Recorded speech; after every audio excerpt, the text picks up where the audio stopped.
ਇੱਕ ਰਾਜਾ ਹਰੀ ਚੰਦ ਸੀ।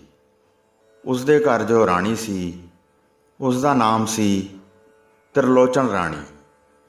ਉਸ ਨੂੰ ਬਚਪਨ ਵਿੱਚ ਕੁਝ ਨੇਕ ਪੁਰਸ਼ਾਂ ਦੇ ਬਚਨ ਸੁਣਨ ਦੀ ਲਗਨ ਸੀ। ਛੋਟੇ ਜਿਹੇ ਰਾਜ ਵਾਲੀ ਧਰਮਨ ਰਾਣੀ ਵਿਆਹ ਦੇ ਪਿੱਛੋਂ ਵੀ ਪੂਜਾ ਪਾਠ ਵੱਲ ਲੱਗੀ ਰਿਹਾ ਕਰਦੀ ਸੀ।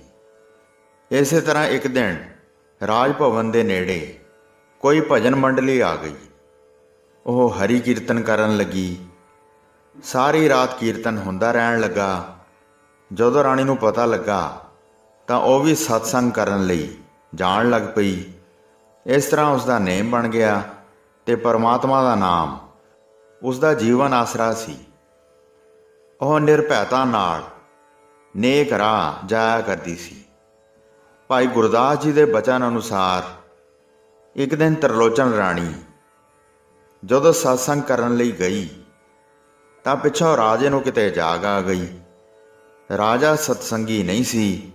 ਉਹ ਆਪਣੇ ਰਾਜ ਕਾਜ ਵਿੱਚ ਰਹਿੰਦਾ ਤੇ ਧਰਮ ਕਰਮ ਵੱਲ ਧਿਆਨ ਦੇਣ ਦੀ ਥਾਂ ਰੰਗ ਰਲੀਆਂ ਮਨਾਉਂਦਾ ਸੀ। ਐਸਾ ਪੁਰਸ਼ ਸਦਾ ਹੀ ਸ਼ੱਕੀ ਸੁਭਾਅ ਦਾ ਹੁੰਦਾ ਹੈ, ਕਿਉਂਕਿ ਆਪ ਨੇਕ ਨਹੀਂ ਹੁੰਦਾ। ਤ੍ਰਿਲੋਚਨ ਰਾਣੀ ਜਿੰਨੀ ਨੇਕ ਸੀ, ਧਰਮਨ ਸੀ, ਓਨੀ ਹੀ ਰੂਪਵਤੀ ਸੀ। ਭਗਵਾਨ ਨੇ ਉਸ ਨੂੰ ਸਾਰੇ ਸੁੱਖ ਦਿੱਤੇ ਸਨ ਤੇ ਉਹ ਸ਼ਾਂਤੀ ਨਾਲ ਦਿਨ ਕੱਟ ਰਹੀ ਸੀ।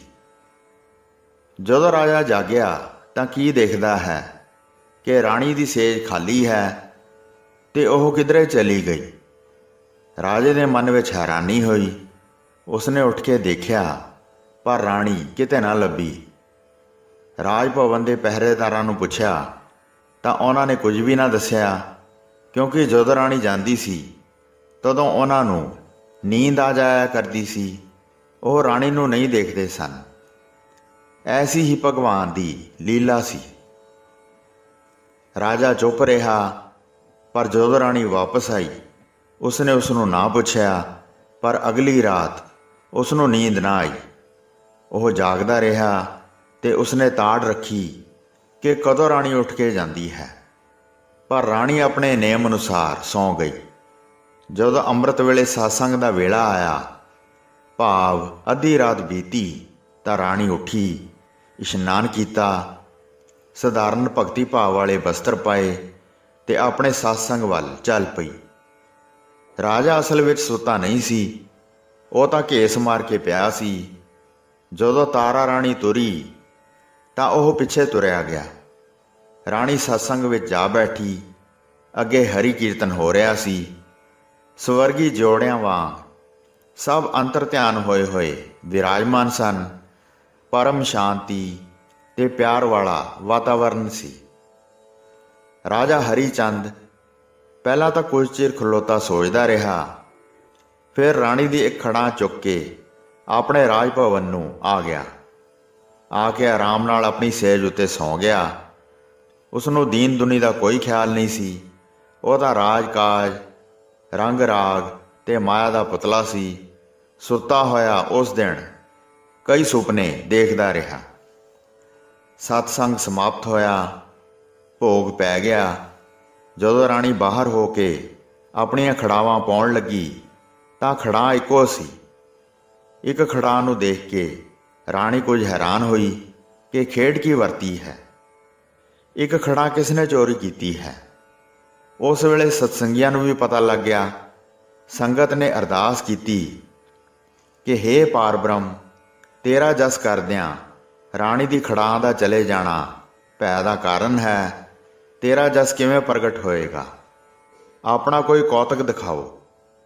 ਰਾਣੀ ਨੇ ਰਾਜ ਭਵਨ ਨੂੰ ਜਾਣਾ ਹੈ। ਸੰਗਤ ਨੇ ਐਸੀ ਸ਼ਰਧਾ ਨਾਲ ਅਰਦਾਸ ਕੀਤੀ ਕਿ ਉਸ ਵੇਲੇ ਖੜਾਂ ਦੇ ਨਾਲ ਉਹੀਓ ਪੁਰਾਣੀ ਖੜਾਂ ਜੁੜ ਗਈ। ਰਾਣੀ ਤਾਰਾ ਨੇ ਖੜਾਵਾਂ ਦੀ ਜੋੜੀ ਪੈਰੀ ਪਾਈ ਤੇ ਆਪਣੇ ਰਾਜ ਭਵਨ ਵਿੱਚ ਆ ਗਈ। ਜਦੋਂ ਆਪਣੇ ਕਮਰੇ ਵਿੱਚ ਗਈ ਤਾਂ ਰਾਜੇ ਨੇ ਪੁੱਛਿਆ, ਰਾਣੀ, ਤੁਸਾਂ ਦੀਆਂ ਖੜਾਵਾਂ ਕਿੱਥੇ ਹਨ? ਰਾਣੀ ਨੇ ਕਿਹਾ, ਹੇ ਨਾਥ ਜੀ, ਮੇਰੀਆਂ ਖੜਾਵਾਂ ਮੇਰੀ ਪੈਰੀ ਹਨ। ਕੀ ਗੱਲ, ਅੱਜ ਤੁਸਾਂ ਇਹ ਪੁੱਛਣ ਦੀ ਖੇਚਲ ਕੀਤੀ ਹੈ? ਰਾਜੇ ਨੇ ਪੁੱਛਿਆ, ਕਿੱਥੇ ਹਨ? ਰਾਣੀ ਨੇ ਕਿਹਾ, ਦਾਸੀ ਦੇ ਪੈਰੀ। ਜਦ ਰਾਜੇ ਹਰੀ ਚੰਦ ਨੇ ਦੇਖਿਆ ਕਿ ਦੋਵੇਂ ਖੜਾਵਾਂ ਇੱਕੋ ਜਿਹੀਆਂ ਸਨ, ਇੱਕੋ ਜਿਹੀਆਂ ਘਸੀਆਂ ਹੋਈਆਂ ਸਨ, ਉਸਨੂੰ ਬੜੀ ਹੈਰਾਨੀ ਹੋਈ ਤੇ ਉਸਨੇ ਕਾਹਲੀ ਨਾਲ ਚੁੱਕ ਕੇ ਲਿਆਂਦੀ ਖੜਾਮ ਦੇਖਣੀ ਚਾਹੀ, ਪਰ ਉਹ ਖੜਾਮ ਉੱਥੇ ਹੈ ਹੀ ਨਹੀਂ ਸੀ। ਇਸ ਤਰ੍ਹਾਂ ਦੇ ਕੌਤਕ ਨਾਲ ਰਾਜੇ ਨੂੰ ਬੜੀ ਹੈਰਾਨੀ ਹੋਈ। ਰਾਣੀ ਸਾਰੀ ਗੱਲ ਨੂੰ ਸਮਝ ਗਈ ਕਿ ਰਾਜਾ ਪਿੱਛੋਂ ਜਾਗਿਆ ਹੋਏਗਾ ਤੇ ਸ਼ੱਕ ਪੈਣ ਤੇ ਮੇਰੇ ਪਿੱਛੇ ਲੱਗ ਤੁਰਿਆ, ਪਰ ਸਤ ਸੰਗਤ ਦੇ ਕਾਰਨ ਦਾਸੀ ਦੀ ਇੱਜ਼ਤ ਰਹਿ ਗਈ।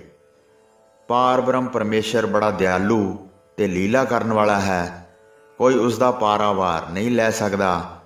ਰਾਣੀ ਨੇ ਪ੍ਰਗਟ ਤੌਰ ਤੇ ਪੁੱਛਿਆ, ਹੇ ਨਾਥ ਜੀ, ਹੁਣ ਤਾਂ ਆਪ ਦੇ ਮਨ ਨੂੰ ਭਰੋਸਾ ਹੋ ਗਿਆ ਹੈ ਕਿ ਅੱਧੀ ਰਾਤ ਉੱਠ ਕੇ ਕਿੱਥੇ ਜਾਂਦੀ ਹੈ। ਮੈਂ ਪ੍ਰਭੂ ਦੀ ਭਗਤੀ ਕਰਦੀ ਹਾਂ, ਭਗਤੀ ਹੀ ਜੀਵਨ ਦਾ ਨਿਸ਼ਾਨਾ ਹੈ ਇਸ ਮਾਇਆਵਾਦੀ ਜਗਤ ਵਿੱਚ, ਹੋਰ ਹੈ ਵੀ ਕੀ। ਇਹ ਬੜਾ ਚੰਗਾ ਹੋਏਗਾ ਕਿ ਆਪ ਵੀ ਚੱਲਿਆ ਕਰੋ। ਸਤ ਸੰਗਤ ਵਿੱਚ ਬੈਠ ਕੇ ਘੜੀ ਭਰ ਮਨ ਨੂੰ ਸ਼ਾਂਤ ਕਰ ਲਿਆ ਕਰੋ। ਰਾਜ ਕਾਜ ਤਾਂ ਹੁੰਦੇ ਹੀ ਰਹਿੰਦੇ ਹਨ। ਰਾਜੇ ਹਰੀ ਚੰਦ ਨੇ ਤਾਰਾ ਰਾਣੀ ਕੋਲੋਂ ਖੇਮਾ ਮੰਗੀ ਤੇ ਸਤ ਸੰਗਤ ਵਿੱਚ ਜਾਣ ਦੀ ਖੁੱਲ੍ਹ ਦੇ ਦਿੱਤੀ। ਇਸ ਤਰ੍ਹਾਂ ਉਹ ਆਪ ਵੀ ਭਗਤੀ ਮਾਰਗ ਤੇ ਚੱਲ ਪਿਆ। ਸੁਖ ਰਾਜੇ ਹਰੀ ਚੰਦ ਘਰ ਨਾਰ, ਸੋ ਤਾਰਾ ਲੋਚਣ ਰਾਣੀ। ਸਾਧ ਸੰਗਤ ਮਿਲ ਗਾਵਦੇ, ਰਾਤੀ ਜਾਏ ਸੁਣੈ ਗੁਰਬਾਣੀ। ਪਿੱਛੇ ਰਾਜਾ ਜਾਗਿਆ, ਅੱਧੀ ਰਾਤ ਨਿਖੰਡ ਵਿਹਾਣੀ। ਰਾਣੀ ਦਿਸ ਨਾ ਆਵਈ, ਮਨ ਵਿੱਚ ਵਰਤ ਗਈ ਹੈਰਾਨੀ। ਹੋਰਤ ਰਾਤੀ ਉੱਠ ਕੇ ਚੱਲਿਆ ਪਿੱਛੇ ਤਰਲ ਜਵਾਣੀ। ਰਾਣੀ ਪਹੁੰਚੀ ਸੰਗਤੀ, ਰਾਜੇ ਖੜੀ ਖੜਾਓ ਨਿਸ਼ਾਨੀ। ਸਾਧ ਸੰਗਤ ਆਰਾਧਿਆ, ਜੋੜੀ ਜੁੜੀ ਖੜਾਓ ਪੁਰਾਣੀ। ਰਾਜੇ ਡਿਠਾ ਚਲਤੇ ਹੋ, ਇਹ ਖੜਾਵ ਹੈ ਚੋਜ ਵਿਡਾਣੀ। ਸਾਧ ਸੰਗਤ ਵਿਟੋਂ ਕੁਰਬਾਨੀ। ਪਿਆਰੀ ਸਾਧ ਸੰਗਤ ਜੀ, ਸਾਧ ਸੰਗਤ ਦਾ ਬਹੁਤ ਮਹੱਤਵ ਹੈ। ਗੁਰੂ ਜੀ ਨੇ ਸ੍ਰੀ ਗੁਰੂ ਗ੍ਰੰਥ ਸਾਹਿਬ ਜੀ ਵਿੱਚ ਕਈ ਥਾਵਾਂ ਤੇ ਸਾਧ ਸੰਗਤ ਦੀ ਉਪਮਾ ਬਾਰੇ ਬਿਆਨ ਕੀਤਾ ਹੈ। ਭਈ ਪ੍ਰਾਪਤ ਮਾਨੁਖ ਦੇ ਹੁਰੀਆ, ਗੋਬਿੰਦ ਮਿਲਣ ਕੀ ਇਹ ਤੇਰੀ ਬਰੀਆ। ਅਵਰ ਕਾਜ ਤੇਰਾ ਕਿਤੇ ਨਾ ਕਾਮ, ਮਿਲ ਸਾਧ ਸੰਗਤ ਭਜ ਕੇਵਲ ਨਾਮ। ਤੈਨੂੰ ਸੋਹਣਾ ਮਨੁੱਖਾ ਸਰੀਰ ਮਿਲਿਆ ਹੈ, ਪਰਮਾਤਮਾ ਨੂੰ ਮਿਲਣ ਦਾ ਤੇਰੇ ਲਈ ਇਹੀ ਮੌਕਾ ਹੈ। ਜੇ ਪ੍ਰਭੂ ਨੂੰ ਮਿਲਣ ਲਈ ਕੋਈ ਉਦਮ ਨਾ ਕੀਤਾ ਤਾਂ ਹੋਰ ਸਾਰੇ ਕੰਮ ਤੇਰੇ ਆਪਣੇ ਕਿਸੇ ਵੀ ਅਰਥ ਨਹੀਂ ਆਉਣੇ, ਤੇਰੀ ਜਿੰਦ ਨੂੰ ਕੋਈ ਲਾਭ ਨਹੀਂ ਅਪਣਾਉਣਗੇ। ਇਸ ਵਾਸਤੇ ਸਾਧ ਸੰਗਤ ਵਿੱਚ ਵੀ ਮਿਲ ਕੇ ਬੈਠਿਆ ਕਰ। ਸਾਧ ਸੰਗਤ ਵਿੱਚ ਬੈਠ ਕੇ ਵੀ ਸਿਰਫ ਪਰਮਾਤਮਾ ਦਾ ਨਾਮ ਸਿਮਰਿਆ ਕਰ। ਸਾਧ ਸੰਗਤ ਵਿੱਚ ਬੈਠਣ ਦਾ ਵੀ ਤਦੋਂ ਹੀ ਲਾਭ ਹੈ ਜੇ ਉੱਥੇ ਜਾ ਕੇ ਤੂੰ ਪਰਮਾਤਮਾ ਦੀ ਸਿਫਤ ਸਲਾਹ ਵਿੱਚ ਜੁੜੇ।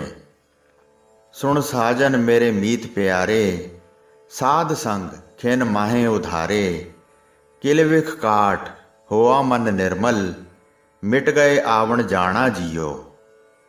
ਹੇ ਮੇਰੇ ਪਿਆਰੇ ਮਿੱਤਰ ਪ੍ਰਭੂ, ਮੇਰੀ ਬੇਨਤੀ ਸੁਣ, ਮੈਨੂੰ ਸਾਧ ਸੰਗਤ ਦੇ।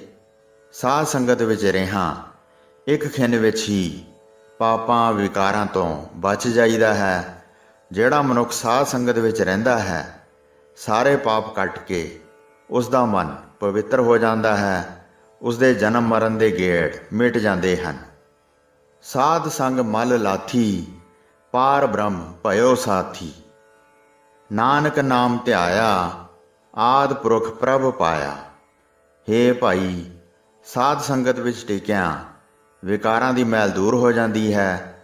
ਸਾਧ ਸੰਗਤ ਦੀ ਬਰਕਤ ਨਾਲ ਪਰਮਾਤਮਾ ਮਦਦਗਾਰ ਬਣ ਜਾਂਦਾ ਹੈ। ਹੇ ਨਾਨਕ, ਜਿਸ ਮਨੁੱਖ ਨੇ ਰਾਮਦਾਸ ਸਰੋਵਰ ਵਿੱਚ ਆ ਕੇ ਪਰਮਾਤਮਾ ਦਾ ਨਾਮ ਸਿਮਰਿਆ ਹੈ, ਉਸਨੇ ਉਸ ਪ੍ਰਭੂ ਨੂੰ ਲੱਭ ਲਿਆ ਹੈ ਜੋ ਸਭ ਦਾ ਮੁੱਢ ਹੈ ਅਤੇ ਜੋ ਸਰਵ ਵਿਆਪਕ ਹੈ। ਦਾਸ ਨੂੰ ਆਗਿਆ ਦਿਓ। ਵਾਹਿਗੁਰੂ ਜੀ ਕਾ ਖਾਲਸਾ, ਵਾਹਿਗੁਰੂ ਜੀ ਕੀ ਫਤਿਹ।